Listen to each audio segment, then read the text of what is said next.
खबर बहुत बड़ी है और इस्राएली प्रधानमंत्री बेंजामिन नेतन्याहू के लिए निहायत ही चिंताजनक है। एक तरफ अमेरिका का निजाम बदलता है, डोनाल्ड ट्रंप जो हैं राष्ट्रपति बनने वाले हैं, दूसरी तरफ बेंजामिन नेतन्याहू के खिलाफ सड़कों पर प्रदर्शन शुरू हो जाता है। ये जो आप तस्वीर देख रहे हैं दोस्तों, ये तेल अवीव के आयोलान हाईवे की तस्वीर है। आप देख सकते हैं कितनी बड़ी तादाद में लोग जो हैं वो सड़कों पर उतर आए हैं। पुलिस इन पर काबू पाने के लिए आंसू गैस के गोले और पानी फेंकती है। करीब 40 लोगों को गिरफ्तार भी किया जाता है। और बेंजामिन नेतन्याहू के खिलाफ यह भीड़ सड़क पर क्यों है, इसे भी आपको समझना पड़ेगा। याद कीजिए किस तरह से बेंजामिन नेतन्याहू ने अपने रक्षा मंत्री योआव गैलेंट को बर्खास्त कर दिया था, सिर्फ इसलिए कि युद्ध को लेकर उनकी राय प्रधानमंत्री से नहीं मिलती थी, सिर्फ इसलिए कि वो प्रधानमंत्री से कह रहे थे कि पहले हम बंधकों को रिहा करवा लेते हैं। उन्हें परवाह थी इस्राएली लोगों की जान की, मगर बेंजामिन नेतन्याहू इस वक्त खुद को बचाने के लिए इस कदर अंधे हो गए हैं कि उन्होंने अपने ही रक्षा मंत्री को बर्खास्त कर दिया। और देखिए सड़क पर किस तरह से जनता जो है वो सामने आ गई है। पूरा विपक्ष इस वक्त रक्षा मंत्री योआव गैलेंट के साथ है।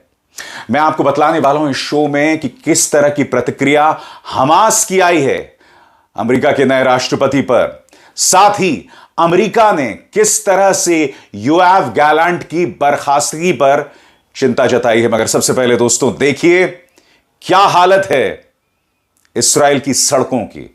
यह जो वीडियो मैं आपको दिखाने वाला हूं, यह वीडियो आयोलान हाईवे का। देखिए जनता सड़क पर है, जनता अपना विरोध दर्ज कर रही है। कई जगहों पर आग लगा दी गई है। आपके सामने बगावत की तस्वीर।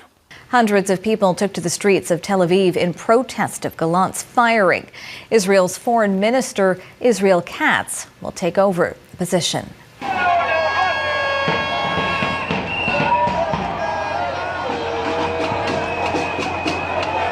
Nowadays, today, we are here and we are out in the streets because we asked Netanyahu not to replace Gallant. We know that he's using our soldiers, he's using our kids and our sons as a present, just to hold his coalition, just to keep his coalition strong. And he's using them, he's using their lives, sending them into war only to keep his coalition. We believe it has never ever been this urgent. We believe the worst threat on the very existence of the state of Israel is not posed by Iran or Hezbollah or Hamas, but by our own government. Our own government is doing whatever is within its power to destroy us from within.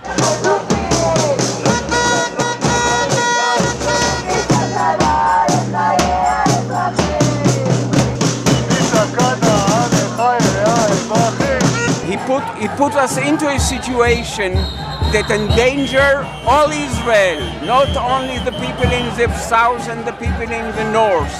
He's endangering all Israel, and we are not going to let him do that. He didn't fire Gallant after the first Gallant night. He will not do it after the second Gallant night.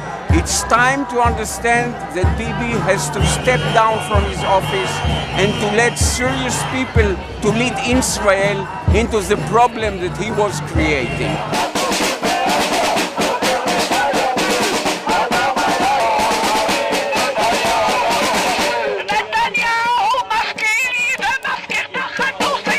I'm here tonight because the government is again failing us. In the middle of a war, they are really firing a minister that is the only minister that we thought he cares. He cares for the people that are abducted in Gaza, and he cares for the soldiers, and he really cares for the country. Now, Netanyahu has fired him, and we feel completely helpless. इस वक्त जनता Yoav Gallant के साथ दिखाई दे रही है। Benjamin Netanyahu हर कीमत पर अपनी जान बचाना चाहते हैं। जैसे कि आप जानते हैं दोस्तों, उनके खिलाफ भ्रष्टाचार को लेकर मामले सिद्ध हैं। अगर युद्ध रुक जाता है, अगर कानूनी कार्रवाई शुरू हो जाती है तो उनका 10 साल के लिए जेल जाना तय है। इसीलिए वो युद्ध भी नहीं रोक रहे हैं। इसीलिए दिसंबर में उन्हें वहां की अदालत में जाना था, वहां से भी जाने से उन्होंने मना कर दिया है। इनफैक्ट बेंजामिन नेतन्याहू के सहयोगी, उनके साथ ही अमेरिका ने भी योआव गैलेंट की बर्खास्तगी पर चिंता जतलाई है। उनका बयान बहुत कुछ कहता है दोस्तों, और मैं चाहूंगा इस पर आप गौर कीजिए। अमेरिका का बयान आपकी स्क्रीन पर। अमेरिकी अधिकारी का बयान, रक्षा मंत्री योआव गैलेंट को इस तरह बर्खास्त करना चिंताजनक है। इस मुद्दे को लेकर हमारे मन में ढेरों सवाल है। हम जानना चाहते हैं कि इस फैसले के पीछे क्या सोच है। दोस्तों, इससे यह बात स्पष्ट हो जाती है कि इस फैसले के पीछे यानी योआव गैलेंट की बर्खास्तगी में अमेरिका का हाथ नहीं है। क्योंकि देखिए, कई ऐसी थ्योरीज हैं जो ये बतलाती हैं कि इस्राएल के साथ साथ अमेरिका भी चाहता है यह युद्ध ना रुके। मगर योआव गैलेंट की बर्खास्तगी में अगर अमेरिका रक्षा मंत्री के साथ खड़ा हुआ दिखाई दे रहा है तो ये बहुत कुछ कहता है दोस्तों।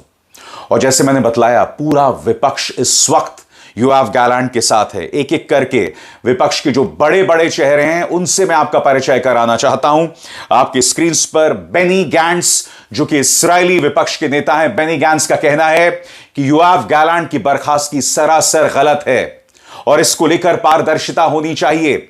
इस मुद्दे पर बेंजामिन नेतन्याहू को अपना इस्तीफा देना चाहिए और ऐसे मोर्चे पर, ऐसे मुद्दे पर बेंजामिन नेतन्याहू के साथ काम करना नामुमकिन हो गया है। आपके स्क्रीन पर याइर लापीद ने भी कह दिया है कि पारदर्शिता पूरी तरह से खत्म हो गई है।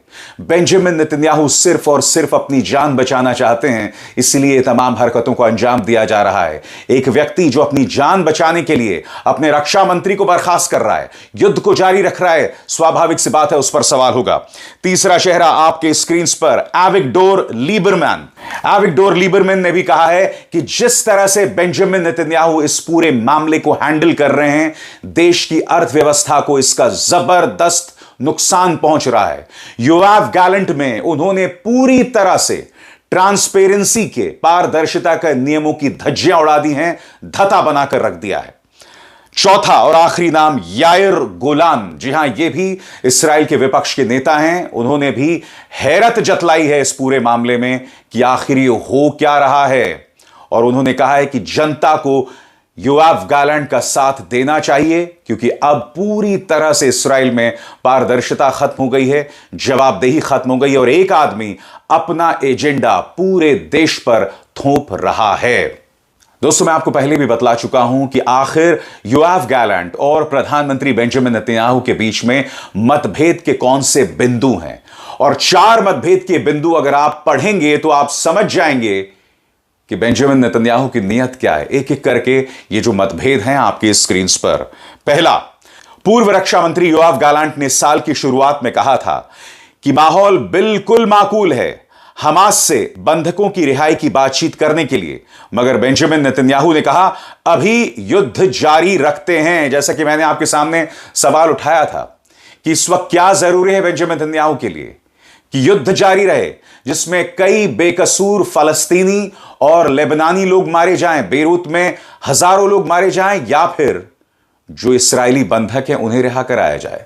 मतभेद का दूसरा बिंदु आपकी स्क्रीन पर, योआव गैलेंट ने मई में कहा था कि इस्राएल को गाजा पर शासन नहीं करना चाहिए, मगर बेंजामिन नेतन्याहू ने कहा कि ऐसा नहीं हो सकता। बकौल नेतन्याहू हमास्तान की जगह फतहस्तान नहीं ले सकता, जैसा कि आप जानते हैं कि वेस्ट बैंक पर फतह का शासन है। मुद्दा नंबर 3, जैसे जैसे युद्ध आगे बढ़ा, पूर्व रक्षा मंत्री ने कहा कि 7 अक्टूबर को इतना बड़ा आतंकवादी हमला कैसे हो गया, इसकी जांच होनी चाहिए, मगर बेंजामिन नेतन्याहू ने जांच से मना कर दिया। कहा अभी युद्ध हो रहा है, सुरक्षा में हुई चूक की जांच की कोई जरूरत नहीं है। दोस्तों, ये सुन के मुझे याद आ रहा है भारत में, याद कीजिएगा जब पुलवामा का हमला हुआ था, आज तक पुलवामा का हमला क्यों हुआ, कैसे हुआ, सुरक्षा में कैसी चूक आई। क्योंकि याद कीजिएगा दोस्तों, जब पुलवामा का हमला हुआ था तब फ्रंटलाइन की एक रिपोर्ट सामने आई थी जिसमें कहा गया था कि कम से कम 11 बार चेतावनी आई थी कि पुलवामा का हमला हो सकता था, मगर उस पर सरकार ने ध्यान नहीं दिया। यहां पर भी कुछ ऐसा ही हो रहा है दोस्तों। यहां पर योआव गैलेंट कह रहे थे कि पिछले साल 7 अक्टूबर को हमला हुआ था, उसकी जांच तो कराइए, क्यों ऐसा हमला क्यों हुआ, किसकी कमी से यह हमला हुआ। मगर बेंजामिन नेतन्याहू इसकी जांच नहीं कराना चाहते। चौथा और अंतिम बिंदु आपके स्क्रीन पर, पूर्व रक्षा मंत्री योआव गैलेंट अमेरिका जाना चाहते थे, मगर बेंजामिन नेतन्याहू ने उन्हें जाने से रोक दिया, यह कहते हुए कि उन्हें पहले खुद अमेरिकी राष्ट्रपति से बात करना चाहिए। दोस्तों, यह उस वक्त की बात है जब जो बाइडेन अमेरिकी राष्ट्रपति थे, अभी भी हैं वैसे तो, और योआव गैलेंट जाना चाहते थे, पेंटागन में बातचीत करना चाहते थे अधिकारियों से, यानी कि अमेरिकी रक्षा मंत्रालय, अमेरिकी रक्षा विभाग से। मगर नेतन्याहू ने मना कर दिया। उन्होंने कहा कि पहले मैं बात करूंगा बाइडेन से। मना करने का कोई तुक ही नहीं समझ आता। आप फोन पर बात कर रहे हैं, योआव गैलेंट को अमेरिका जाना है, पेंटागन में अधिकारियों से मिलना है। तो ये 4 बिंदु थे दोस्तों, जो मैंने आपको बतलाया कि मतभेद के क्या बिंदु थे। इस वक्त दुनिया का जो नक्शा है, या ये कहा जाए दुनिया की राजनीति तेजी से बदल रही है। डोनाल्ड ट्रंप अमेरिकी राष्ट्रपति बनने वाले हैं। वो डोनाल्ड ट्रंप जिन्होंने ईरान के परमाणु ठिकानों पर हमले की वकालत की थी। मगर डोनाल्ड ट्रंप एक नई जुबान में भी बात कर रहे हैं। उन्होंने कहा कि दुनिया यह सोचती रही कि मैं जंगें छेड़ूंगा या जंग की शुरुआत करूंगा, मगर मैं अब सारी जंगों को खत्म करने आया हूं। यह बयान है डोनाल्ड ट्रंप का। हमास के अधिकारी ने इस पर प्रतिक्रिया दी है। आपकी स्क्रीन पर दोस्तों, यह हमास के नेता सामी अबू जुहरी। हमास का बयान आपकी स्क्रीन पर। ट्रंप ने कहा है कि वो जंग रोकेंगे। हम उनके इस बयान पर उन्हें परखना चाहेंगे कि आखिर उनकी कथनी और करनी में क्या फर्क है। जाहिर सी बात है दोस्तों, यही बात जो है वो ईरान ने भी कही है। ईरान हालांकि ये चाहता था कि कमाला हैरिस जो हैं वो राष्ट्रपति बने, क्योंकि आप जानते हैं ट्रंप की नीति, ट्रंप की सोच ईरान को लेकर क्या है। हालांकि ट्रंप जैसे जैसे वक्त गुजरता जा रहा है, वो ये भी कह रहे हैं कि हम ईरान के साथ न्यूक्लियर डील फिर से शुरू करेंगे, बहाल करेंगे। याद कीजिएगा 2015 में जो न्यूक्लियर डील बराक ओबामा ने शुरू की थी, उसे ट्रंप ने आते ही, जब वो पहली बार राष्ट्रपति बने थे, डील को खत्म कर दिया था। अब उनके तेवर बदल रहे हैं। न सिर्फ तेवर बदल रहे हैं, उन्होंने यह भी कहा है कि मुझ पर यह आरोप लगा है कि मैं जंगें शुरू करता हूं, जंगें छेड़ता हूं, मगर अब मैं तमाम जंगों को, वॉर्स को खत्म करने आया हूं। We defeated ISIS in record time, but we had no wars. They said, he will start a war. I'm not going to start a war. I'm going to stop wars. क्या Trump की इस बात पर विश्वास किया जा सकता है? इसीलिए चाहे ईरान हो, चाहे हमास, ट्रंप के इस बयान को बहुत बारीकी से देख रहे हैं, परख रहे हैं। क्योंकि स्वाभाविक सी बात है दोस्तों, इस वक्त उस पूरे इलाके में सिवाय बेंजामिन नेतन्याहू के, जी हां, इसराइल में भी सिवाय बेंजामिन नेतन्याहू और आईडीएफ यानी इजरायली डिफेंस फोर्सेस के कुछ अधिकारियों को छोड़ दें, तो अधिकतर लोग शांति चाहते हैं। ईरान शांति चाहता है, हमास या फलस्तीनी लोग जो हैं वो शांति चाहते हैं, लेबनान के लोग जंग का सामना कर रहे हैं, 3000 लोग मारे गए हैं, वो शांति चाहते हैं। वहां की औरतें, बच्चे, बुजुर्ग, लोग, युवा, सब शांति चाहते हैं, एक इंसान को छोड़ के। अविसार शर्मा को दीजिए इजाजत। नमस्कार। स्वतंत्र और आजाद पत्रकारिता का समर्थन कीजिए, सच में मेरा साथी बनिए। बहुत आसान है दोस्तों, इस ज्वाइन बटन को दबाइए और आपके सामने आएंगे ये 3 विकल्प, इनमें से एक चुनिए और सच के इस सफर में मेरा साथी बनिए।